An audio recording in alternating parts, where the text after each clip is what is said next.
Hey guys, what's going on? John here from What's Spinning, here tonight to chat about this new Freddie Gibbs and the Alchemist project. It's called Alfredo. Freddie Gibbs is an Indiana rapper who for a while wasn't really cutting it for me. A lot of his early mixtapes, which a lot of people were kind of floating towards, like Cold Day in Hell and Babyface Killer, to me just really were kind of average. I liked Freddie's very grisly voice and his intense tales of the streets. That was all cool, but a lot of his other aspects was a little faceless to me. However, he has shown from time to time that when he teams up with the right producer, he really can make some magic. Take, for example, each one of his albums with Madlib, Bandana, and Pinata. Hell, even after that, I've actually enjoyed a lot of solo projects of Freddie's, like the Freddie album. Now, this time around, he has aligned himself with The Alchemist. He has worked with Alchemist before on that Fetty project a couple of years ago, and honestly, I think they can make a lot of magic.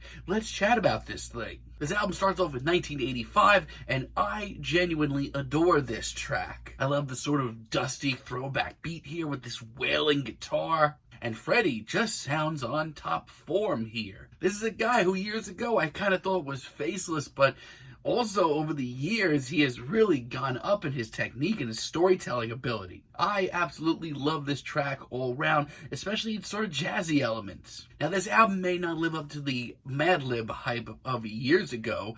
However, honestly, when Freddie is on the same page as his producer, I really feel like he's making magic, and that's what most of this album is. Scottie Beam featuring Rick Ross. I love the very classy, laid-back sound here. It actually leads to some of Freddie's most inspired verses here. I mean, he sounds fired up. And Rick Ross, I've never been that big of a fan of, ever, but I feel like some of his recent features have been pretty solid, and this is another really great one, honestly. Frank Lucas featuring Benny the Butcher, on the other hand, is a lot darker, a lot rougher, a lot more intimidating. It reminds me a lot of Freddie's earlier, more unforgiving recordings. But to me, it's a little bit more fine-tuned. I love the eerie beat that we get here. And Benny the Butcher, to me, seems the perfect fit for this very grisly world that Freddie Gibbs paints. I continue to really love the rustic sort of throwback beats on tracks like Something to Rap About featuring Tyler, the Creator. Not only that, but I feel like it's doing a really great job of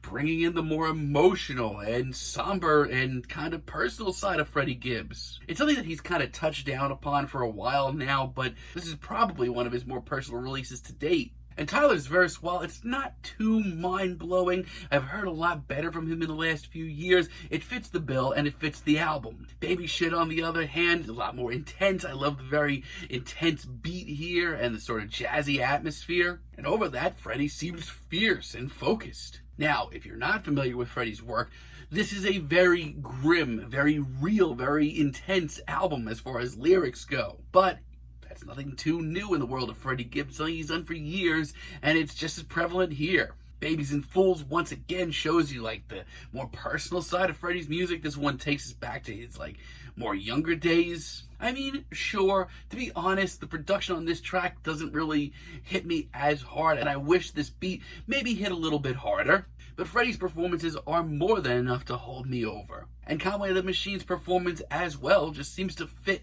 in Freddie's world perfectly. And Skinny Suge, as far as a real late album gem goes, this is really just knocks it out of the water for me. I love the way that The Alchemist's very classy, very rustic beat sort of contrasts with Freddie's very grisly performances. It's not for the weak of heart, but a lot of Freddie's music really isn't. But The Alchemist brings this track down just enough to make it a little bit more accessible. The result is smooth and easy to take in, but just as true to form for Freddie, and it's really great. Now, Freddie has to watch himself. He does get a little faceless from time to time. God is perfect. Honestly, I have issues with it. The production is slick and the beat is right up Freddie's alley. But no, his performance here just doesn't really cut it for me. His form is on point, that's fine. But lyrically, this is just so faceless. It's a real sore thumb on this album. And the last 40 seconds of this track is just not necessary. And Look at Me is by far my least favorite track here.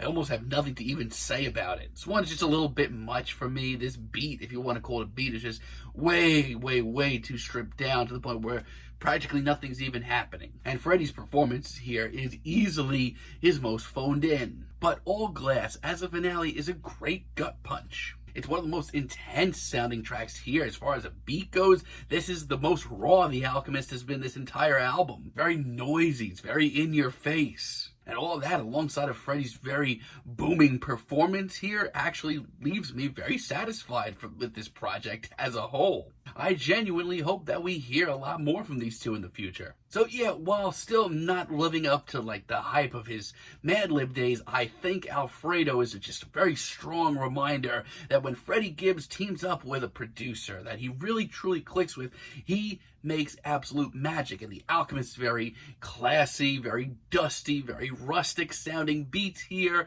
give it sort of a jazz twist of an album and really contrasts with Freddie's very grim street tales in a big way. It's a very concise, very exciting album. I'm feeling a decent 8 on this thing. Let me know what you guys think down below. If you like the video, be sure to give us a like, give us a subscribe, and let me know down below what you would like for me to chat about in the future.